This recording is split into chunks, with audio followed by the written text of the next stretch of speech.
जी अस्सलाम वालेकुम स्टूडेंट्स। आज काई स्क्वायर के हवाले से एक क्वेश्चन आपसे शेयर करना है और ऑलरेडी हम इस पे काफ़ी काम कर चुके हैं। जो इसमें न्यूमेरिकल हमारा कंप्यूटेशनल वर्क था वो हमने व्हाट्सएप ग्रुप के ज़रिए आप तक मटेरियल प्रोवाइड कर दिया है। तो अभी हम बेसिकली रिवाइज़ कर रहे हैं और इसमें हम देखेंगे काई स्क्वायर पे किस तरह से हम इसका यूज़ करते हैं SPSS के थ्रू। तो ये एक एग्जांपल मैं ले रहा हूँ। तो इस एग्जांपल को हम यूज़ करेंगे अपने सॉफ्टवेयर के ज़रिए। तो जैसे एग्जांपल में हम देख रहे हैं वायरलेस एंड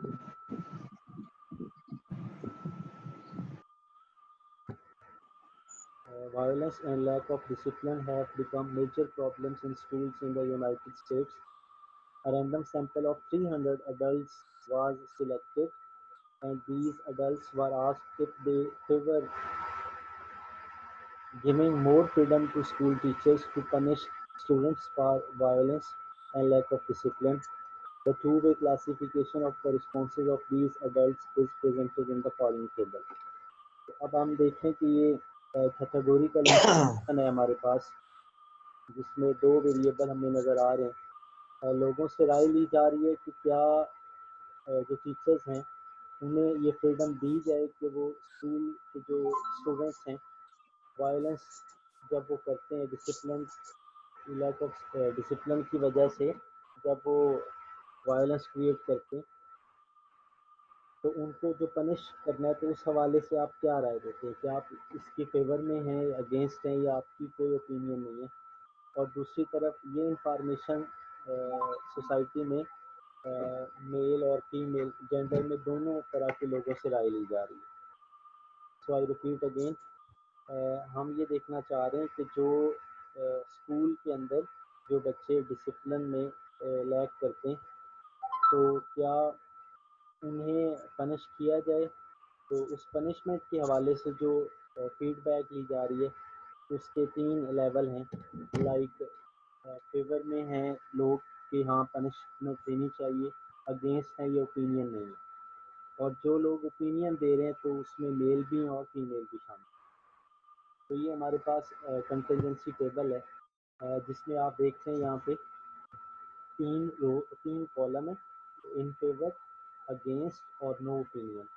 तो तीन हमारे पास कॉलम है और दो रोज हैं जिसमें जेंडर में मेल और फीमेल है। तो अब हमें देखा कि ये कंटिजेंसी टेबल, जिस तरह आपने मैट्रिक लेवल पे मैट्रिक्स अलजेब्रा पढ़ा था, तो आपको याद होगा हम वहाँ कहते थे कि जो ऑर्डर है मैट्रिक्स अलजेब्रा में किसी भी मैट्रिक्स का, वो रोज इनटू कॉलम्स होता है। तो इसी तरह यहाँ पे हम कह रहे हैं कि जो ये कंटिजेंसी टेबल है इसका जो ऑर्डर है वो 2 रोज हैं और 3 कॉलम्स हैं। तो order of this contingency table is 2 into 3, 2 rows and 3 columns. तो ये इंफॉर्मेशन हमें गिवन है। अब हमें टेस्ट क्या करना है, तो वो अगले पेज पे हम देख लेते हैं। हमें टेस्ट करना है कि whether gender and opinion of the individual are independent. तो ये हमें देखना है कि क्या जो ओपिनियन आ रही है सोसाइटी से, तो ओपिनियन में पनिशमेंट के हवाले से फेवर में जाना, अगेंस्ट जाना, या नो ओपिनियन का होना, क्या इसमें जेंडर का रोल है? मतलब is there any association between these two variables, ये हमें टेस्ट करना। तो अब थोड़ा यहाँ हम और बेस बना लें। इससे पहले हमने टी टेस्ट, जी टेस्ट वगैरह यूज़ किया था। तो डियर स्टूडेंट्स, वहाँ हमने देखा कि जब हमारे पास हाइपोथेसिस टेस्टिंग के लिए क्वांटिटेटिव डाटा हो, लाइक पॉपुलेशन मीन की हमें टेस्टिंग करना हो, तो फिर हम टी टेस्ट और जी टेस्ट का यूज़ करते थे। लेकिन इस वाले क्वेश्चन में हम देख रहे हैं कि हमारे पास डेटा क्वांटिटेटिव नहीं है बल्कि डेटा कैटेगोरिकल है। और दोनों जो वेरिएबल हैं they are measured on nominal scale and both variable have levels, like opinion has 3 levels and gender has 2 levels। तो ये थोड़ी बेसिक थ्योरी मैंने अभी शेयर की। अगर हम मतलब खुद से क्वेश्चन करें कि why we are using chi square for this type of data, तो इसका आंसर लिया, और आंसर ये लिया कि since data was categorical and our purpose is to find the association. So that's why we are using chi-square. तो अब हमें इस डेटा को सॉफ्टवेयर पे लेके जाना है और वहाँ हम देखेंगे कि किस तरह से हम डेटा एंटर करते हैं और फिर डेटा एंट्री के बाद हम देखेंगे इसकी आउटपुट। तो जो डेटा मैंने भी आपको दिखाया तो उसी डेटा को मैंने यहाँ इनपुट किया और किस तरह से किया, ये आपके सामने 3 वेरिएबल नज़र आ रहे हैं। पहला वेरिएबल था ओपिनियन, दूसरा वेरिएबल जेंडर और तीसरा वेरिएबल काउंट्स। तो हमेशा याद रखें chi स्क्वायर जब हम यूज़ करते हैं तो हमारे पास 2 वेरिएबल होते हैं एक टाइम पे, और जो काउंट्स है ये थर्ड वेरिएबल हमें साथ लेना होता है उस डेटा के नंबर्स को शो करने के लिए।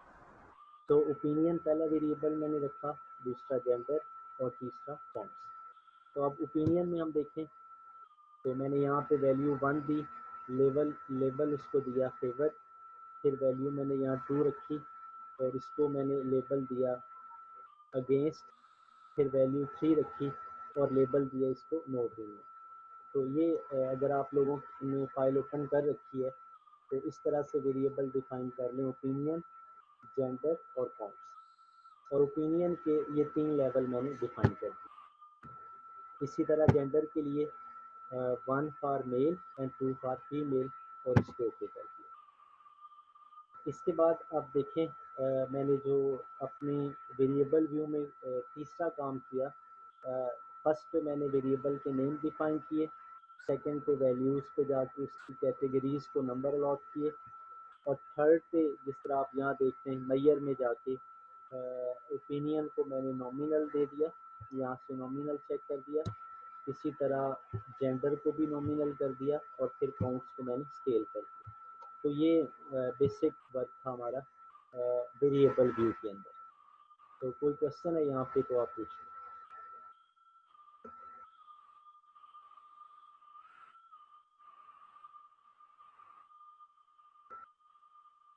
तो जो डेटा हमें गिवन था उसमें ओपिनियन और जेंडर और फिर काउंट्स वो डिफाइन करके तो उनकी वैल्यूज़ और फिर मेजरमेंट स्केल डिफाइन करके। Now let's go to the data view.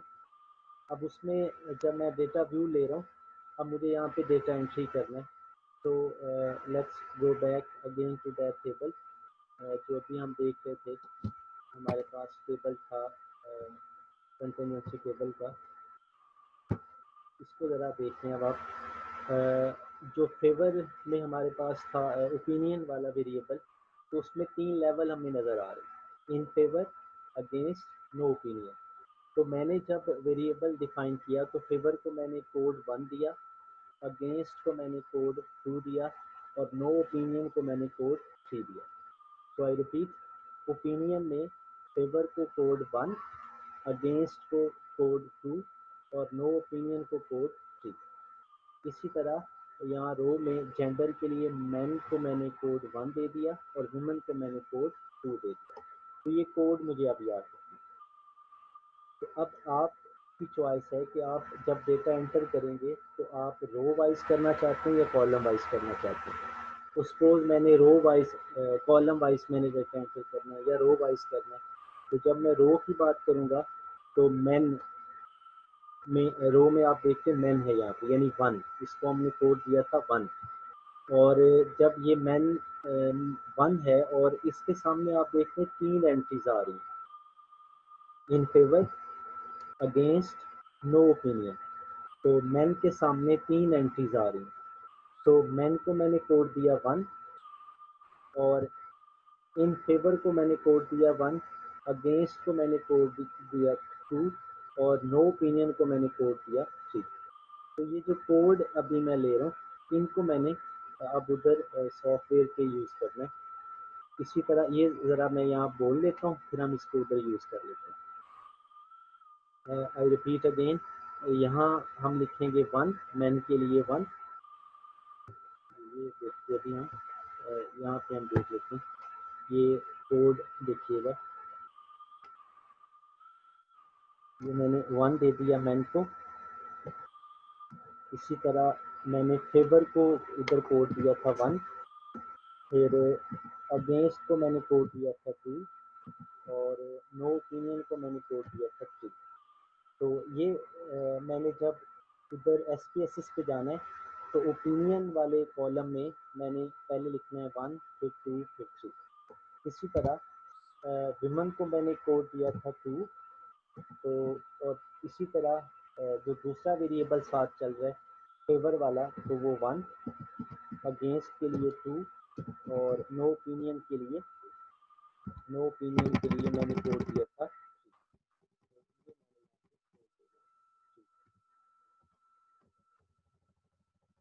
ये सिंपल सा डेटा था हमारा। सो ये 1 2 3 शो कर रहे हैं 1 फेवर 2 अगेंस्ट 3 नो ओपिनियन। इसी तरह 2 शो कर रहे हैं इधर विमेन के लिए और फेवर के लिए उसी तरह 1 2 3। तो ये मैंने जब ऑब्जर्व कर लिया, अब मैं उधर जब SPSS पे जाऊंगा तो वहाँ पे मैं इन फेवर यानी ओपिनियन वाले कॉलम में मैं लिखूंगा 1 2 3 1 2 3, यानी ये 6 नंबर मैं इस तरह से वहाँ लिखूंगा। ओपिनियन वाले कॉलम में मैं लिखूंगा 1 2 3 1 2 3। और जेंडर वाले कॉलम में अब मैं देख रहा हूँ कि मैन के सामने 3 रिस्पॉन्स हैं। तो मैं मैन को यानी 1 को मैं रिपीट करूंगा 3 टाइम्स 1 1 1, और विमेन को मैं रिपीट करूंगा 2 2 2। तो ये मैं पहले 2 वेरिएबल की बात कर रहा हूँ। तीसरे वेरिएबल पे हम दोबारा से आते हैं। तो let's go back to the data sheet. तो ये आप देखते हैं मैंने ओपिनियन के लिए लिखा 1 2 3 1 2 3, और जेंडर के लिए चूंकि जेंडर में मैन के सामने 3 रिस्पॉन्स थे 1 2 3, तो मैंने मैन को रिपीट कर दिया 1 1 1। और विमेन के लिए फिर 3 रिस्पॉन्स थे तो मैंने 2 2 2 यहाँ लिख दिया। तो ये पहले 2 कॉलम होपफुली आप समझ गए। अब इसके बाद ये काउंट्स का डाटा मैंने कहाँ से लिया, कैसे लिया, इस पे दोबारा देखते हैं। तो ये अब आप देखें यहाँ पे जब मैंने लिखा 1 2 3, तो 1 2 3 के सामने अब आपको नज़र आ रहा है जो फेवर है उसमें 1 के लिए नंबर था 93, यानी मैं रो के हिसाब से उधर 1 के सामने लिखूंगा काउंट्स में 93। फिर अगेंस्ट के लिए 2 था तो नंबर काउंट में आएगा 70, और नो ओपिनियन के लिए आएगा 12। यानी मैं मैन वाले कॉलम जिस पे मैंने नंबर 1 1 1 दिया और ओपिनियन में मैंने 1 2 3 दिया, तो उसके सामने मैं काउंट में लिखूंगा 1 2 3। सो लेट्स सी 1 2 3, और इसके सामने काउंट मेरा जो डेटा आ रहा है वो अब देखिए आप 93 70 और 12, यानी रो में मैंने डाटा लिख दिया। इसी तरह 87 32 और 6, तो ये भी मैंने रो में डाटा लिख दिया। तो ये डाटा एंट्री यहाँ पे मुकम्मल। तो I repeat again, contingency table और 2 वेरिएबल के दरमियान एसोसिएशन फाइंड करने के लिए जब भी हम वर्क करेंगे तो 2 कॉलम हमारे हो गए उन वेरिएबल्स के, और तीसरा कॉलम हमारा होगा काउंट्स का। तो ये डाटा एंट्री थी। Now let's move towards analysis. Analysis में सिंपली हम क्या करेंगे, अगर आपके पास कॉपी है तो एज अ गुड स्टूडेंट आपने लिखा होगा कि कंटिजेंसी टेबल में 2 वेरिएबल होते हैं, पहले उनको डिफाइन करते हैं और तीसरा जो है काउंट्स के नाम से होता है। तो ये एक इम्पॉर्टेंट पॉइंट आपने नोट किया। इसी तरह अब आपको दूसरा पॉइंट नोट करना चाहिए एनालिसिस के लिए, हमेशा साइज को परफॉर्म करने के लिए सबसे पहले डेटा व्यू में जाके वेट पेश करते हैं। जिस तरह ये आपको नज़र आ रहा है, तो आप पाथ लिख लें डेटा, डेटा से हम गए वेट बेसिस। तो इसको क्लिक किया, ये विंडो हमारे सामने ओपन हुई। तो हमने वेट केसेस बाई ये जो होल था इसको हमने सिलेक्ट किया, और इधर से जो काउंट्स वाला वेरिएबल था वो एरो की प्रेस करके हम यहाँ ले गए और इसको हमने ओके कर दिया। तो आई रिपीट, इसको मैं रीसेट करता हूँ। यानी जब हम विंडो ओपन करेंगे तो डेटा में गए और वेट केसेस में गए तो ये विंडो ओपन हुई। तो हमने वेट केसेस बाई को क्लिक किया और काउंट्स को सिलेक्ट किया, एरो की प्रेस की और ओके कर दिया। तो ये आउटपुट में अब आपको मैं दिखाता हूँ। तो सबसे पहला जो हमारा काम है वो वेट केस है। तो इसमें जब हमने वेट केस किया तो ये आउटपुट विंडो अब आपको नज़र आ रही है और इसमें नीचे ये सिंपली लिखा हुआ है वेट बाई काउंट्स, सिर्फ ये लिखा हुआ है वेट बाई काउंट्स, यानी जो हमने वेट किया वो वेट हो गया। अब हम इसमें दूसरा जो काम करेंगे एनालिसिस के लिए, तो उसको अब हम देखते हैं। दोबारा एनालाइज में जाएंगे हम और डिस्क्रिप्टिव स्टैट में गए और क्रॉस टैब में गए। तो ये काई स्क्वायर का पाथ है, ऑलरेडी आपसे शेयर किया जा चुका है। एनालाइज, डिस्क्रिप्टिव स्टैटिस्टिक्स और क्रॉस टैब, इसको चेक करें। तो ये मैं रीसेट कर देता हूँ। तो ये इस तरह से आपके सामने विंडो ओपन होगी।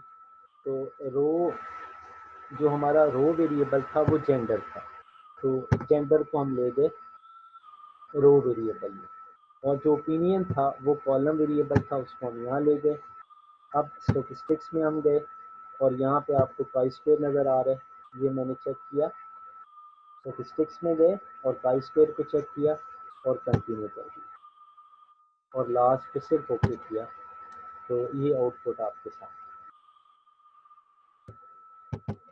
जी आउटपुट आपको नज़र आ रही है। और अब आउटपुट की इंटरप्रिटेशन की तरफ हम चलते हैं और देखते हैं कि हमें कौन से की पॉइंट्स यहाँ से नज़र आ रहे हैं। तो सबसे पहले तो हमें ये चेक करना है कि क्या हमारी डेटा एंट्री ठीक हो गई। तो देखिए जिस तरह बुक के अंदर हमारा डेटा था तो सेम उसी तरह एंटर हो गया।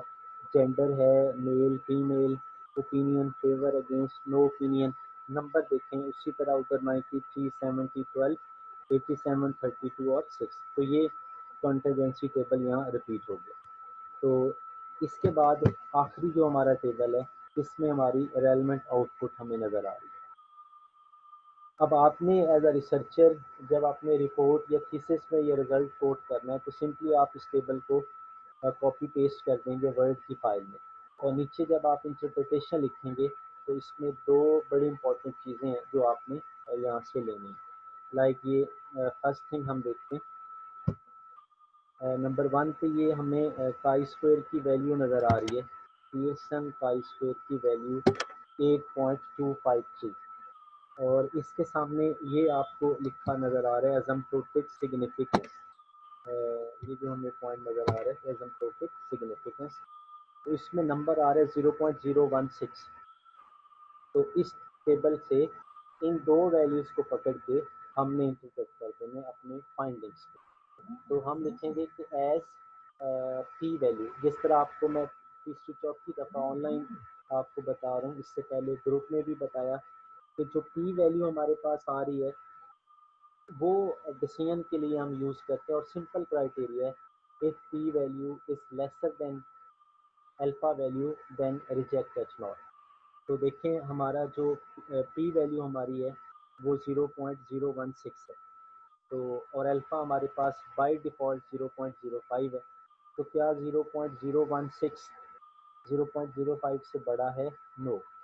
तो since p value is lesser than alpha value, so we reject H naught and conclude that there is association between the opinion regarding punishment for the students and gender of the respondent. तो इसका hypothesis ज़रा दोबारा देखते हैं हम।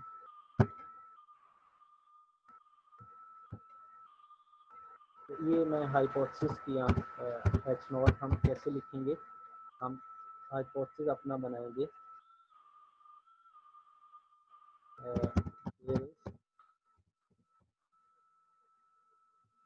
there is no association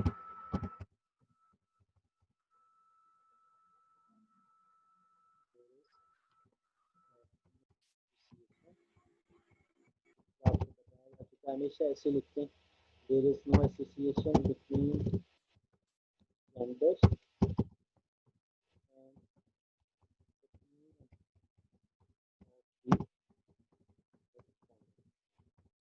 जिनसे आप feedback ले रहे हैं तो उनकी ओपिनियन और जेंडर में कोई डिफरेंस नहीं। ये हमारा नल हाइपोथेसिस है, there is no association between gender and opinion of the respondents. इसी को हम ऐसे भी लिख सकते हैं gender and opinion of the respondents are independent. तो दोनों तरह से ये बात ठीक है। अब जो हम H1 लिखेंगे, सिंपली ये सारा लिख देंगे, बट इस तरह से देयर इज एसोसिएशन, और बाकी सारा इसी तरह there is association between gender and opinion of the respondents. तो ये हमारा null hypothesis और alternative hypothesis. अब decision में हम देखते हैं as जो p वैल्यू है हमारे पास, as p value which is equal to 0.016, which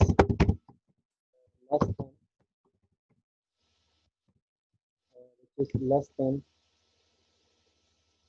which is less than say level of significance alpha, level of significance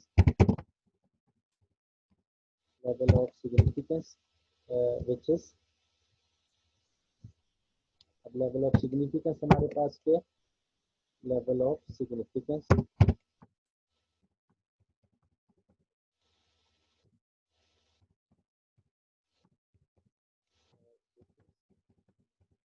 5%, तो क्या 0.016 मतलब 1.6% अगर 100 से मल्टीप्लाई कर दें, क्या वो 5% से बड़ा है? नहीं, it is less than, so we reject H not. ये हमारा डिसीजन है। जब हम एच नॉट को रिजेक्ट कर रहे हैं तो हम क्या कह रहे हैं? हम कह रहे हैं ये जो एच नॉट में लिखा है देयर इज नो एसोसिएशन, ये रॉन्ग है, बल्कि देयर इज एसोसिएशन। यानी जो लोगों की ओपिनियन है towards the freedom for the teachers whether they punish और नॉट, उसमें जेंडर का कंट्रीब्यूशन है। तो ये हमारे पास टाइप्स डेटा एंट्री, इसका practical background, how to enter data and how to find the results and then how to interpret. अब इसमें यहाँ तक हम पहले भी 4-5 दफ़ा हम प्रैक्टिस कर चुके हैं। अब इसमें एक आखिरी बड़ी इंपॉर्टेंट बात मैं ऐड करता हूँ और फिर इसमें हम स्टॉप कर देंगे। आज सिर्फ एक ही क्वेश्चन लिया, तो ये हमारा जितना सिलेबस था अल्लाह का शुक्र है वो हमने एक दफ़ा फिर सारा रिवाइज कर दिया। तो इन केस अगर स्टिल आपके क्वेश्चन हैं तो आप मुझे ग्रुप में कहेंगे, जो हमारे पास टाइम है तो उसमें हम फर्दर के टॉपिक्स को रिपीट कर लेंगे। तो अब इसमें जो आखिरी बात हमें देखना है बड़ी इंपॉर्टेंट, पाई स्क्वायर ने हमें सिर्फ ये बताया कि एसोसिएशन है या नहीं, और हमने डिसीजन लिया कि यस, जब ओपिनियन देते हैं लोग तो जेंडर का रोल है, may be male are more sensitive और may be females are more sensitive, तो रोल है इस बात का कि ओपिनियन कौन दे रहा है। अब ये तो बात हो गई, और ये में भी हम एडवांस में जानते हैं, बट हमें ये अगर पता चल जाए कि कितनी एसोसिएशन है, मतलब अगर हम 100 पे इसको रेट करें तो क्या 50% है, 70% है, 10% है, तो अगर वो हमें नंबर भी मिल जाए तो ज़्यादा और हमारा काम अच्छा हो जाएगा।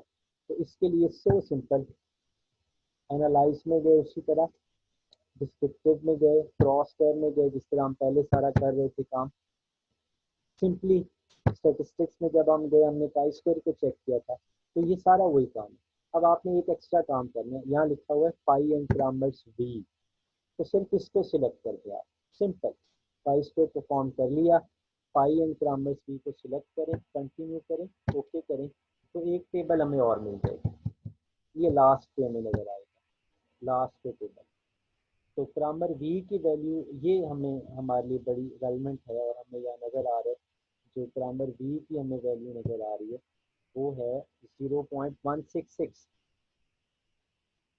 जो ग्रामर वी की हमें वैल्यू मिल रही है वो 0.166, तकरीबन 17%। हम कहेंगे कि जो एसोसिएशन है वो तकरीबन 17% है, और ये कहना कि ये कम या ज़्यादा है तो इसके साथ दोबारा फिर पी वैल्यू आप देखें तो वो सिग्निफिकेंट ही है, मतलब हम ये कहेंगे कि एसोसिएशन है भी, और इसकी जो स्ट्रेंथ है वो भी अच्छी खासी है, हाईली कंट्रीब्यूट करती है पनिशमेंट के हवाले से, डिसीजन लेने में जेंडर का रोल है और सिग्निफिकेंट रोल है। तो ये हमारा आज का टॉपिक था। आपका कोई क्वेश्चन है तो वो आप पूछ।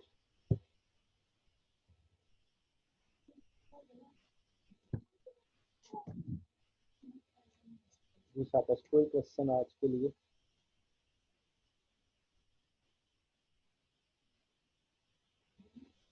आज की क्लास जो है वो सिर्फ नाइन स्टूडेंट्स ने ली है आज की क्लास, और उसमें एहसन साहब भी बिल्कुल अभी ज्वाइन किया उन्होंने, तो that's not good, but sir हमने लास्ट में जो चेक किया, जो लास्ट हमने टेबल चेक किया, जी जी इसमें परसेंटेज कैसे समझ नहीं आई उसकी मुझे, जी, ये मतलब देखें जी 1.66। जी 1.166 है, इसको 100 से मल्टीप्लाई करें तो 16.6, मतलब तकरीबन 17%, यानी एसोसिएशन है। और उसकी जो मैग्नीट्यूड जी है वो अगर हम किसी आम शख्स को बताना चाहें कि एसोसिएशन की जो पावर है वो कितनी है, तो वो 17% है। और उसकी सिग्निफिकेंस है, उसकी अहमियत है, ऐसे नहीं है कि वो गैर जरूरी है। जी जी। जी शाबाश, कोई और क्वेश्चन? चलें जी, इसकी रिकॉर्डिंग हो गई है, वो मैं आपको शेयर कर देता हूँ। और टेस्टिंग ऑफ हाइपोथेसिस पे टी टेस्ट और जी टेस्ट की जो सोशल साइंसेज में प्योर एप्लीकेशन है, उस पर भी मैंने एक रिकॉर्डिंग की है, तो वो 2 से 3 एग्जांपल्स हैं, तो उसका लिंक भी शेयर कर देता हूँ, तो दोनों को आप यूज़ करें और अपनी जो टेक्निकल आपका जो वर्क है उसको और इम्प्रूव करें। Thank you very much. Allah.